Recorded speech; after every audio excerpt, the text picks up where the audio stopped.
Bulletin में खुशामदीद। Justice Aminuddin Khan की सरबराही में सुप्रीम कोर्ट के 5 रुकनी लार्जर बेंच ने फैसला सुना दिया कि सुप्रीम जुडिशल काउंसिल एक बार किसी जज के खिलाफ कार्रवाई शुरू कर दे तो इस्तीफे या रिटायरमेंट की सूरत में वो कार्रवाई खत्म नहीं हो सकती। ये फैसला 4-1 के तनासुब से सुनाया गया। जस्टिस हसन अजहर रिजवी ने अक्सरियती फैसले से इख्तिलाफ किया। मरियम नवाज की रिपोर्ट देखिए। सुप्रीम कोर्ट के जस्टिस अमीनुद्दीन खान की सरबराही में 5 रुकनी लार्जर बेंच ने आफिया शहरबानो केस में रिटायर्ड या मुस्ताफी जजेस के खिलाफ कार्रवाई जारी रखने से मुतालिक वफाकी हुकूमत की अपील पर मुख्तसर फैसला सुना दिया। फैसले में कहा गया है कि सुप्रीम जुडिशल काउंसिल की कार्रवाई के दौरान कोई जज रिटायर या वो मुस्ताफी हो जाए तो भी सुप्रीम जुडिशल काउंसिल कार्रवाई जारी रख सकती है। रिटायर्ड जजेस के खिलाफ ज़ेरे इल्तवा शिकायत पर कार्रवाई करना या ना करना सुप्रीम जुडिशल काउंसिल की सवाबदीद है। 21 फरवरी की अदालती कार्रवाई में अटॉर्नी जनरल मंसूर उस्मान अवान ने अपने दलाइल में कहा कि दौरान सर्विस जज के मिसकंडक्ट पर कार्रवाई करना सुप्रीम जुडिशल काउंसिल का ही इख्तियार है। अदलिया की आज़ादी के लिए जजेस का एहतसाब लाजिम है। जज रिटायरमेंट के बाद चीफ इलेक्शन कमिश्नर, शरीयत कोर्ट के जजेस या ट्रिब्यूनल जैसे आईनी ओहदों पर मुकर्रर होते हैं। जरूरी है कि जज के ऊपर लगे इल्जाम पर काउंसिल अपनी राय दे ताकि आईनी ओहदों पर तैनाती हो सके। सुप्रीम कोर्ट के हाजिर सर्विस जज जस्टिस मुजाहिर नकवी ने सुप्रीम जुडिशल काउंसिल की कार्रवाई के दौरान इस्तीफा दे दिया था, जिसके बाद सवाल पैदा हुआ था कि काउंसिल कार्रवाई जारी रख सकती है या नहीं। इस हवाले से वफाकी हुकूमत ने अपील दायर की, जिसे जुज़वी तौर पर मंजूर कर लिया गया है। नुमाइंदा खसूसी अब्दुल कयूम सिद्दीकी के साथ Maryam Nawaz, Geo news, Islamabad. Program capital talk में रहनुमा मुस्लिम लीग नून मोहसिन शाहनवाज रांझा ने इलेक्शन में बेकायदगियों की शिकायत करते हुए कहा है कि आरओ ने मुझे गिनती के दौरान आरओ ऑफिस में दाखिल नहीं होने दिया, जो कि कानून के मुताबिक गलत है। मोहसिन शाहनवाज रांझा ने ऐलान किया कि वो अपनी शिकायत लेकर इलेक्शन ट्राइब्यूनल जाएंगे। रहनुमा तहरीक इंसाफ सेनेटर हुमायूं मोहम्मद ने कहा कि आने वाली इत्तेहादी हुकूमत ज्यादा अरसे नहीं चलेगी, पीपल्स पार्टी किसी भी वक्त पीछे से निकल जाएगी। रहनुमा पीपल्स पार्टी सेनेटर परवश खान ने कहा कि महंगाई आने वाली हुकूमत के लिए बड़ा चैलेंज होगी। उन्होंने कहा कि अभी हुकूमत नहीं बनी मगर अद्वियात बनाने वाली कंपनीज को खुली छुट्टी दे दी गई है कि अद्वियात की कीमतों में जितना मर्जी इजाफा कर लें। मेरा जो आरओ था, मेरा आरओ पीटीआई के टेन्योर में 2017 से लेकर 19 तक सीईओ एजुकेशन था। अब मैं कहूँ वो तो उसका टेन्योर आ गया, वो पीटीआई के दौर में उनका बेनिफिशियरी था, मेरा ही वो आरओ था। मुझे उसने कहा कि आपने जब गिनती होनी आपने आरओ ऑफिस के अंदर नहीं आना।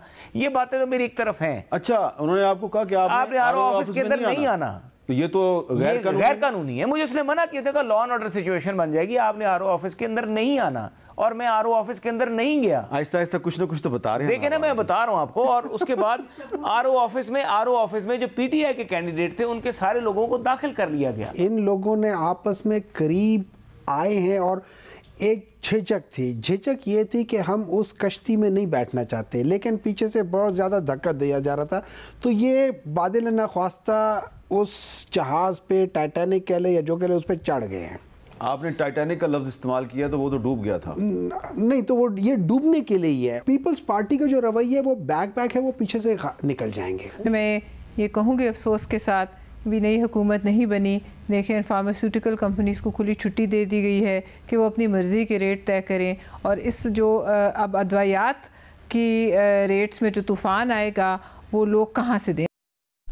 मुस्लिम लीग नून ने JUIF को ना कर दी। JUI के वफ़द ने मौलाना अब्दुल गफूर हैदरी की क़यादत में नून लीग की मुज़ाकराती कमेटी से मुलाकात करके बलूचिस्तान में हुकूमत साजी पर मशावरत की। मौलाना अब्दुल गफूर हैदरी ने कहा कि JUI और नून लीग कम अज़ कम बलूचिस्तान में हुकूमत बना सकती हैं। इसहाक डार ने जवाब दिया, चाहते तो थे कि मिलकर चला जाए, लेकिन मौलाना आपने बहुत देर कर दी। अब हमने पीपल्स पार्टी के साथ शराकत इक़्तिदार का मुआहिदा कर लिया है। अब मुस्लिम लीग नून बलूचिस्तान में पीपल्स पार्टी से मिलकर हुकूमत बनाने जा रही है। JUI के रहनुमा हाफिज हुसैन अहमद ने इसहाक डार के जवाब पर अपने रद्दअमल में कहा कि इसहाक डार ने हमसे कहा कि हमने आने में देर कर दी। हकीकत यह है कि हमने उन्हें पहचानने में देर कर दी।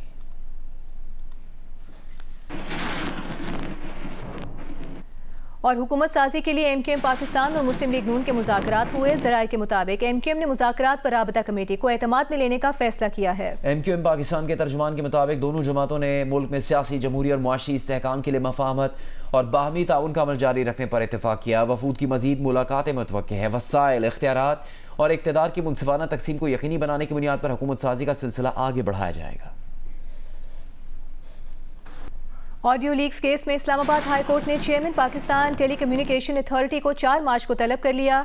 DGIB और DGFIA को अगली समाअत पर तलब करते हुए हिदायत की कि वो मेडिकल सर्टिफिकेट पेश करें ताकि पता चल सके कि उनकी बीमारी किस नौयत की थी कि वो अदालत पेश न हो सके। 3 सफ़ात पर मुश्तमिल तहरीरी हुक्मनामा जस्टिस बाबर सत्तार ने जारी किया।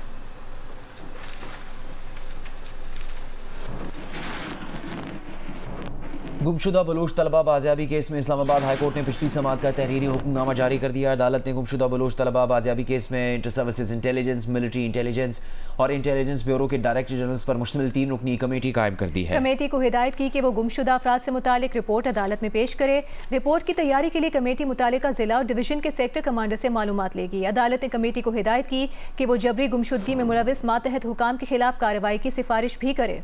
वज़ीर आज़म, दाखिला और दिफा के वज़रा और सेक्रेटरीज भी अगली समाअत पर तलब किए गए हैं। अगली समाअत 28 फरवरी को होगी।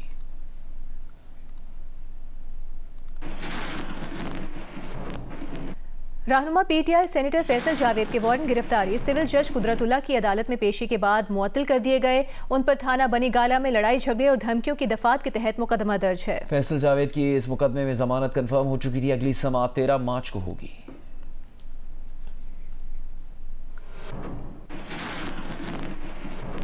बानी PTI की 190 मिलियन पाउंड करप्शन के नैब केस में जमानत की दरखास्त पर इस्लामाबाद हाई कोर्ट में समाअत 26 फरवरी को होगी। एहतसाब अदालत बानी PTI की दरखास्त जमानत मुस्तरद कर चुकी है, जिसके बाद उनके वकला ने हाई कोर्ट से रुजू किया। बानी PTI इस केस में जुडिशल रिमांड पर अडियाला जेल में है।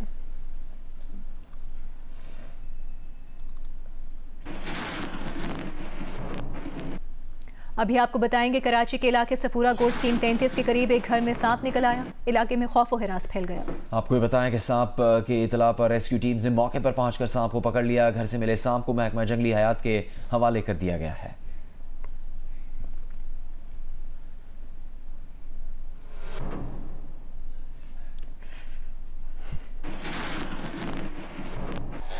नामजद वज़ीर आला पंजाब मरीम नवाज ने कहा है कि वो उहदा संभालने के बाद 5 बरसों में पंजाब में 5 IT सिटी बनाएंगी। कहा लाहौर में ट्रैफिक का मसला हल करेंगे, नर्सिंग इंस्टीट्यूट बनाएंगे, नौजवानों के लिए बिलासूद कर्जों का बंदोबस्त करेंगे। उन्होंने पंजाब में पहली एयर एम्बुलेंस सर्विस शुरू करने के अज़्म का इजहार भी किया। लाहौर में नून लीग की पार्लिमानी पार्टी के इजलास से खिताब में मरीम नवाज ने कहा कि नवाज शरीफ ने 2015 में पाकिस्तान का पहला हेल्थ कार्ड शुरू किया जो करप्शन फ्री था, लेकिन माजी करीब में बनने वाले हेल्थ कार्ड पैसा कमाने का जरिया बन गए। हेल्थ कार्ड को दोबारा तैयार करके नए सफर का आगाज करेंगे और ऐसा निजाम बनाएंगे कि मैरिज और डेथ सर्टिफिकेट घर की दहलीज पर मिलेंगे।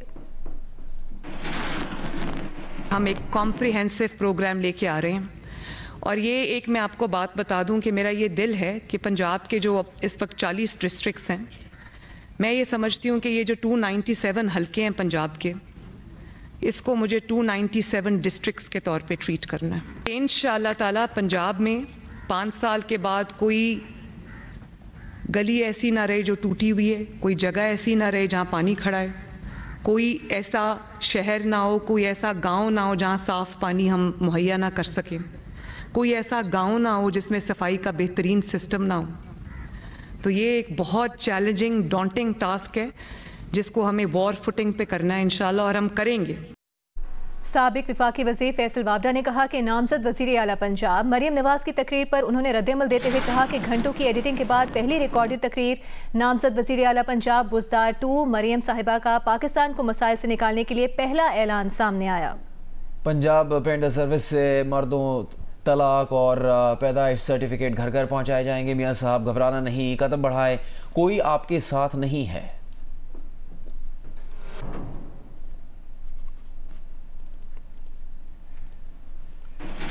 दीगर खबरें बुलेटिन में शामिल करेंगे। सिंध हाईकोर्ट ने एक बार फिर इंटरनेट सर्विस और सोशल मीडिया बहाल करने का हुक्म देते हुए वफाकी हुकूमत से जवाब तलब किया है कि बताया जाए कि इलेक्शन के दिन इंटरनेट क्यों बंद था। चीफ जस्टिस सिंध हाईकोर्ट ने कहा कि इंटरनेट बंद करके दुनिया में तमाशा क्यों बनवाया जा रहा है। अमीन अनवर की रिपोर्ट देखिए।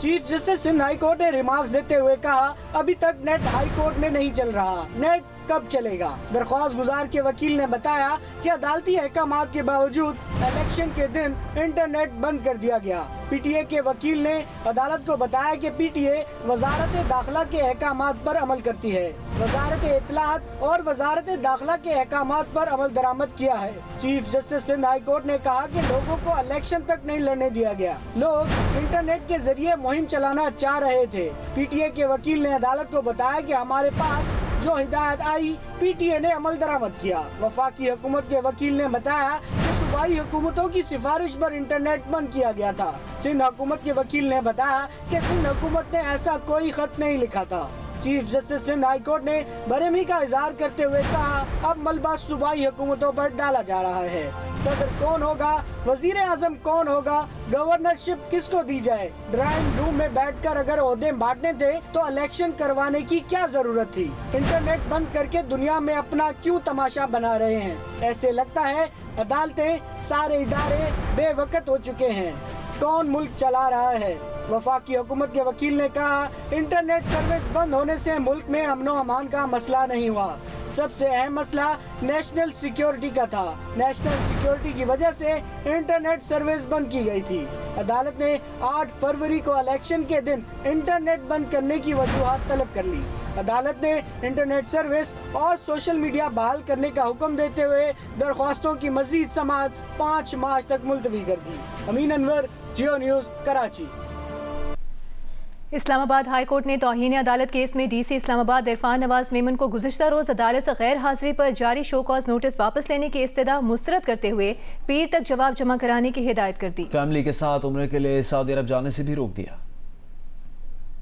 इस्लामाबाद हाई कोर्ट के जस्टिस बाबर सत्तार ने तौहीन अदालत केस की समाअत की। डीसी इस्लामाबाद इरफान नवाज मेमन ने गैर मशरूत माफी मांगते हुए कहा वो खुद को अदालत के रहमो करम पर छोड़ते हैं। जस्टिस बाबर सत्तार ने रिमार्क्स दिए कि आपने 970 दिनों के लिए 69 MPO ऑर्डर्स जारी किए। डीसी इस्लामाबाद के वकील राजा रिजवान अब्बासी ने कहा कि 5 अगस्त को शहरियार आफरीदी पार्टी लीडर गिरफ्तार हुए तो इस्लामाबाद में अमनो अमान की सूरत हाल और एजिटेशन पर इंटेलिजेंस ब्यूरो ने आगाह किया। डिस्ट्रिक्ट इंटेलिजेंस कमेटी ने इस्लामाबाद में सरकारी इमारतों और F9 पार्क के पास GHQ चौक पर हमलों का खदशा जाहिर किया। कमेटी में ISI, IB, MI, 111 ब्रिगेड और पुलिस के नुमाइंदगान शामिल थे। डिस्ट्रिक्ट मजिस्ट्रेट की जानिब से MPO ऑर्डर जारी करने में कोई बदनीयती नहीं। जस्टिस बाबर सत्तार ने कहा, इस केस में तौहीन अदालत का शो कॉज नोटिस जारी होने के बाद भी MPO ऑर्डर जारी किए गए। जब हमने इनकी MPO ऑर्डर जारी करने की पावर खत्म की तो ये रुके। प्रोसिक्यूटर कैसर इमाम ने दलाइल में कहा कि अदालती डायरेक्शंस की खिलाफ वर्जी करके इंसाफ की फराहमी की राह में रुकावट डाली गई। राजा रिजवान अब्बासी ने जवाबी दलाइल में कहा कि MPO ऑर्डर इंटेलिजेंस रिपोर्ट्स की बुनियाद पर जारी किया। एक्शन गलत हो सकता है मगर तौहीन अदालत नहीं। डीसी इस्लामाबाद के खिलाफ तौहीन अदालत का केस नहीं बनता। चार्ज से बरी किया जाए। दलाइल मुकम्मल होने पर समाअत 1 मार्च तक मुलतवी कर दी गई। आइंदा समाअत पर फैसला सुनाए जाने का इम्कान है। कैमरामैन फहीम कुरैशी और साथी रिपोर्टर अवैस यूसुफजई के हमरा आयशा उमैर, जियो न्यूज़, इस्लामाबाद। अफगानिस्तान से कौमी खजाने के $169 मिलियन लेकर फरार होने वाले साबिक अफगान सदर अशरफ गनी उम्रा करने सऊदी अरब पहुंच गए। वो अफगानिस्तान से फरार होने के बाद पहली बार कहीं नजर आए हैं। अशरफ गनी 15 अगस्त 2021 को अफगानिस्तान से फरार हुए थे। अशरफ गनी और उनकी अहलिया पर अफगान बैंक के ज़खायर से तकरीबन $169 मिलियन मुत्तहिदा अरब इमारात मुंतकिल करने का इल्ज़ाम है।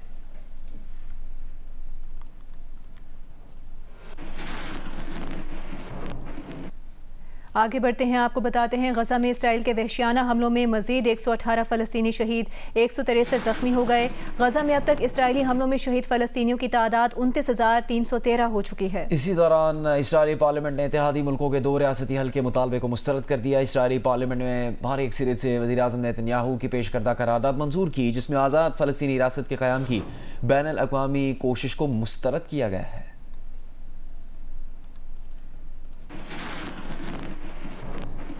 आलमी अदालत इंसाफ में अमेरिका ने इसराइल के लिए भरपूर हिमायत का इजहार किया। फ़लस्तीनी सरजमीन पर 57 साल इसराइली कब्जे के खिलाफ समाअत के तीसरे रोज़ अमरीकी नुमाइंदे ने कहा कि इसराइल को दरपेश सलामती मसाइल को नज़रअंदाज नहीं किया जा सकता। इसराइल को मकबूजा इलाकों से गैर मशरूत इनखला का पाबंद नहीं करना चाहिए। मुत्तहिदा अरब इमारात का कहना था कि आलमी कानून सब के लिए बराबर होने चाहिए।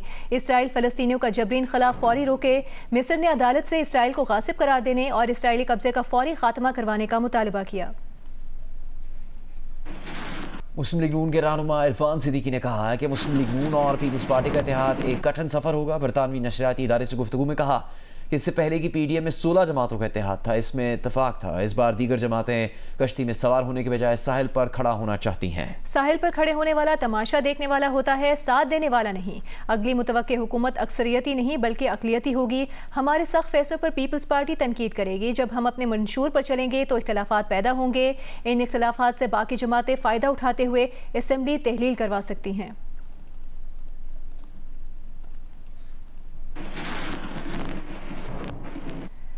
पाकिस्तान सुपर लीग 9 के 5वें रोज लाहौर में खेले जाने वाले मैच में कराची किंग्स ने पेशावर ज़ल्मी को 7 विकेट से मात दे दी। फातेह टीम के कैरन पोलार्ड ने 21 गेंदों पर 49 रन की जारिहाना इनिंग्स खेली। कज़ाफी स्टेडियम में खेले गए इस मैच में पेशावर ज़ल्मी की टीम पहले बैटिंग करते हुए आखिरी ओवर में 154 रन बनाकर आउट हो गई। कप्तान बाबर आजम ने एक मरतबा फिर शानदार इनिंग खेली। वो 72 रन बनाकर आउट हुए। रोवमैन पावल ने 39 और आसिफ अली ने 23 रन बनाए। मीर हमजा और हसन अली ने 3-3 विकेटें हासिल की। 2 खिलाड़ियों को डैनियल सेम्स ने शिकार किया। जवाब में कराची किंग्स ने 155 रन का हदफ बआसानी 19 गेंदें कबल सिर्फ 3 विकेट के नुकसान पर हासिल कर लिया। इस कामयाबी में अहम किरदार कैरन पोलार्ड ने अदा किया, जिन्होंने सिर्फ 21 गेंदों पर 4 छक्कों और 4 चौकों की मदद से 49 रन की नाकाबिले शिकस्त इनिंग खेली। नायब कप्तान जेम्स विंस भी 38 रन बनाकर नॉट आउट रहे। शोएब मलिक ने 29 रन स्कोर किए।